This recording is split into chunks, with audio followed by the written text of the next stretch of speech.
¿Cuál es tu mejor historia que nadie te creerá? Historia 1.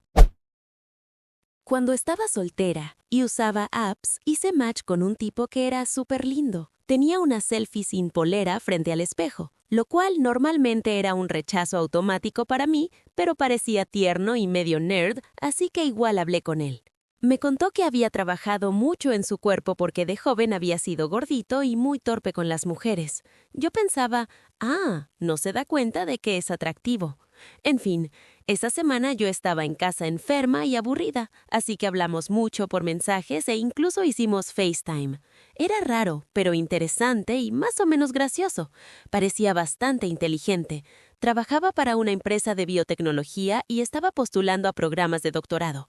Me contó que tenía una hija en Illinois que había sido el resultado de una aventura de una noche con una amiga, que ella no le había dicho que tenía una hija hasta que la niña cumplió 5 años, y que casi no podía verla porque la estaba criando una amiga de la mamá. Queríamos vernos pronto. A mí no me gustaba hablar demasiado antes de conocer a alguien en persona, pero como dije, estaba enferma, así que acepté ir a una función de cine tarde en la noche porque era mitad de semana y ninguno de los dos tenía mucho tiempo. Además, como ya habíamos hablado tanto, como que solo quería estar físicamente en el mismo lugar para ver si había química. Nos encontramos en el cine, tomamos un par de tragos durante la película y todo estuvo bien. Sí me atraía. La segunda cita estuvo bien, pero yo ya me sentía algo rara. Había algo que no me cuadraba y pensaba que esto no iba a pasar de una amistad. Terminamos yendo a su departamento a ver Blade Runner y me sentí incómoda a los pocos minutos. Su departamento tenía vibras raras, estaba súper desordenado y había colgado una vieja toalla de playa en la pared como decoración. ¡Qué demonios! Nos sentamos a ver la película y yo me sentía cada vez más inquieta. Él se inclinó para besarme y le devolví el beso un segundo, pero luego le dije que no estaba lista para eso y que por favor fuéramos más despacio. Me dijo que estaba bien y detuvo la película. Yo lo miré como diciendo, ¿eh?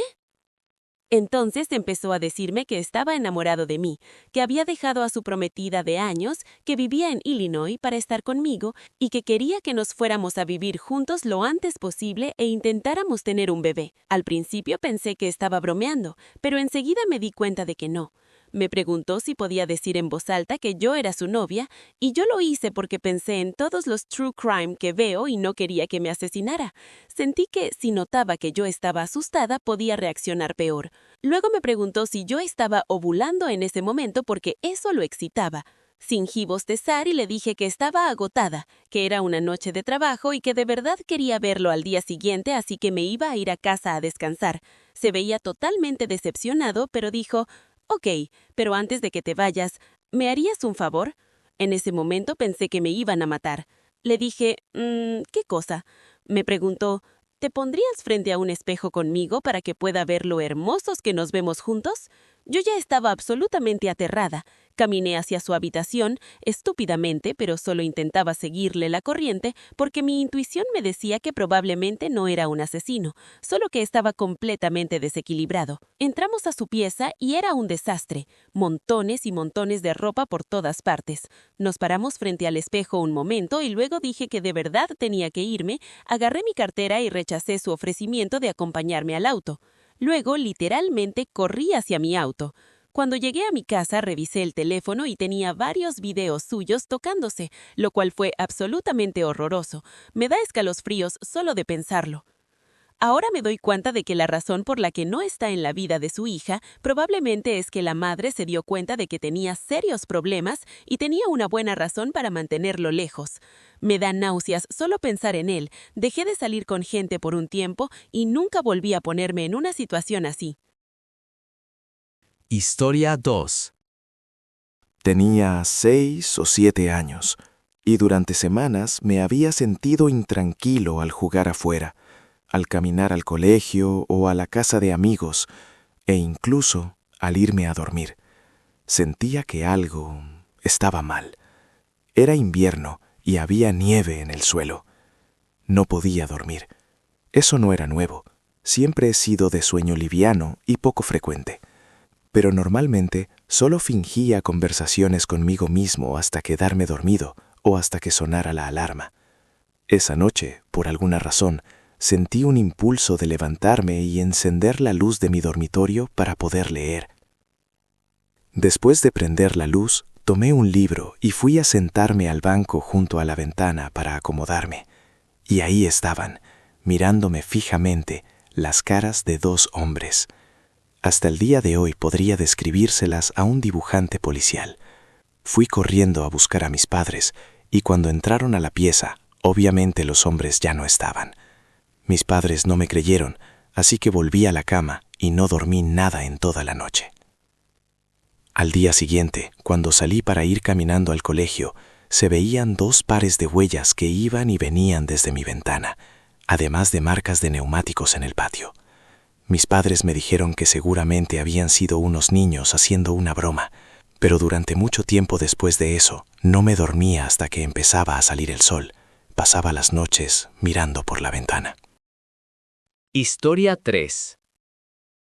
En realidad tengo muchas, pero esta pasó recién en febrero. Estaba varada en México por el COVID. Sé que suena como un sueño, pero todo lo que llevó a eso no lo fue para nada. Tenía que ir a ver a un doctor en el centro y después pedir un Uber para ir al mall a comprar víveres. El conductor empezó a manejar, luego sacó un segundo celular y se puso a escribir mensajes. Después se volvió hacia mí y me dijo que no tenía permitido dejarme en la entrada de las tiendas, que tenía que dejarme en un estacionamiento a 1 cuadra, que esas eran las reglas y que su supervisor estaría vigilando para asegurarse de que no me dejara en la puerta. Obviamente eso era una mentira, y pensé que algo malo estaba a punto de pasarme. Entonces le dije que conocía a otro conductor y que le iba a preguntar. Mentí, no conocía a nadie. Así que envié por mensaje toda la información de Uber que tenía sobre el conductor, junto con su foto, y además la publiqué en Facebook, por si acaso. Para entonces ya estaban cerca del mall, así que le dije, mi amigo conductor me dijo que lo que me contaste es mentira y que tienes que dejarme en la puerta. Él solo me miró con una sonrisa burlona y siguió manejando.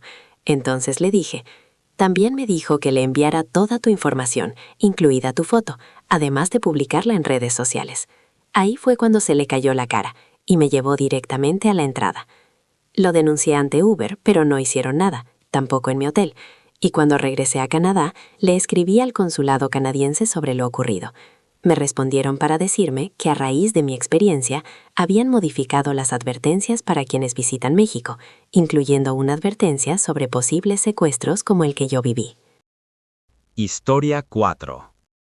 Una vez, en la enseñanza media, vi a una niña teletransportarse por todo el colegio. La voy a llamar Laila. Mi mejor amiga y yo íbamos caminando a la primera hora de clases y pasamos junto a Laila en su casillero. Estaba comiendo una bolsa de Cheetos y le hizo un cumplido al pelo de mi amiga. Mientras seguíamos por el pasillo que llevaba a nuestra sala de la primera clase, la vimos venir caminando hacia nosotras con un par de amigas y todavía estaba comiendo la misma bolsa de Cheetos. Nosotras solo habíamos caminado unos 30 segundos desde que la dejamos en su casillero y las dos la vimos. Ese pasillo era la única forma de llegar a esa sala sin correr por medio colegio y volver. Hasta el día de hoy no entiendo cómo lo hizo.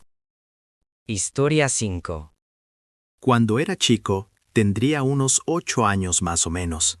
Mi hermano mayor y yo estábamos sentados en mi pieza, cuando de repente las persianas, que estaban cerradas en ese momento, empezaron a sacudirse con un movimiento ondulante de arriba hacia abajo. Nos quedamos congelados y yo noté la sombra de una mano en la esquina superior izquierda. Justo daba la casualidad de que ahí había un agujero grande en mi ventana. Empezamos a reírnos porque pensábamos que era mi papá haciéndonos una broma, así que le gritamos bien fuerte y lo escuchamos responder desde el otro lado de la casa. Entonces llamamos a mi mamá, pensando que era ella, pero también nos respondió desde el otro lado de la casa, junto con mi papá. Ahí empezamos a gritar y mis padres vinieron corriendo.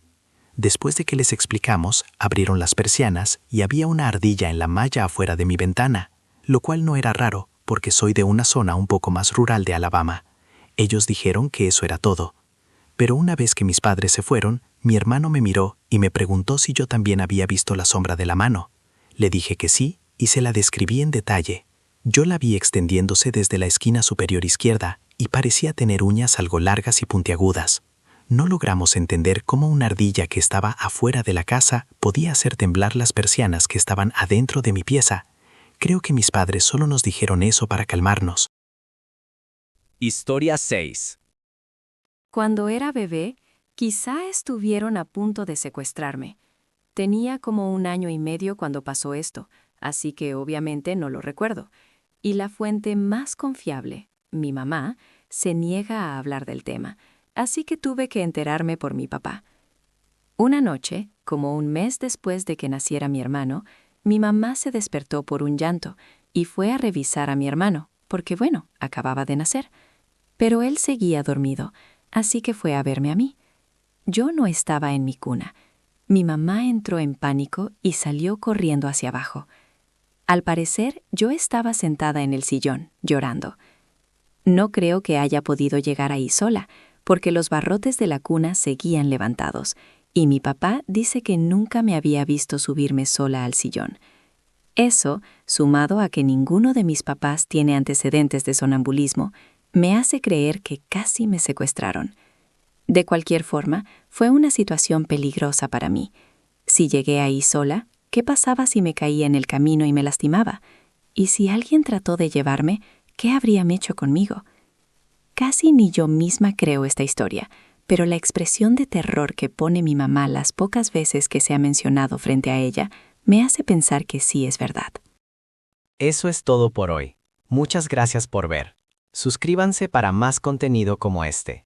Hasta la próxima.